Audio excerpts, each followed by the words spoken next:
ചാരപ്രവർത്തനത്തിലേർപ്പെട്ട Indian യൂട്യൂബർമാരെ നിയന്ത്രിച്ചത് Pak പോലീസിലെ മുൻ ഉദ്യോഗസ്ഥനെന്ന് വിവരം. പാക് പോലീസിലെ മുൻ സബ് ഇൻസ്പെക്ടറായിരുന്ന നാസിൻ എന്നയാളെ സംബന്ധിച്ച് നിർണായക വിവരം ഇന്ത്യൻ ഏജൻസികൾക്ക് കിട്ടി. പാക് ചാരവൃത്തി കേസിൽ നിരവധി യൂട്യൂബേഴ്സാണ് രാജ്യത്ത് അറസ്റ്റിലായത്. ഇവരെ നിയന്ത്രിച്ചിരുന്നത് പാകിസ്ഥാൻ പോലീസിലെ മുൻ ഉദ്യോഗസ്ഥനായ നാസിർ ആണെന്നാണ് അന്വേഷണ ഏജൻസികളുടെ കണ്ടെത്തൽ. ചാരവൃത്തി കേസിൽ ഒടുവിൽ അറസ്റ്റിലായ യൂട്യൂബർ ജസ്ബീർ സിംഗിന്റെ മൊഴിയിലും നാസിറിന്റെ പേര് പുറത്തുവന്നു.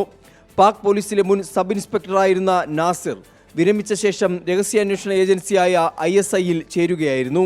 ചാരവൃത്തിക്കായി ഇന്ത്യൻ യൂട്യൂബർമാരെ ഇയാൾ തെരഞ്ഞെടുത്തു.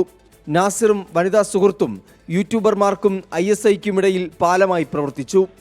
യൂട്യൂബർമാരെ പാക് ഹൈക്കമ്മീഷനിലെ ഉദ്യോഗസ്ഥൻ ഡാനിഷുമായും ബന്ധിപ്പിച്ചു. ഇതിന് പിന്നാലെ യൂട്യൂബേഴ്സിന് ചാരവൃത്തി ചുമതലകൾ ഏൽപ്പിച്ചു.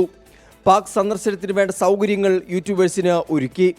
ഇതിനു പകരമായി പാക് അനുകൂല വീഡിയോകൾ ചിത്രീകരിച്ച് യൂട്യൂബിൽ പോസ്റ്റ് ചെയ്യണമെന്നും നാസിർ നിർദ്ദേശം നൽകിയതായാണ് കണ്ടെത്തിയിരിക്കുന്നത്. 24 ഡൽഹി.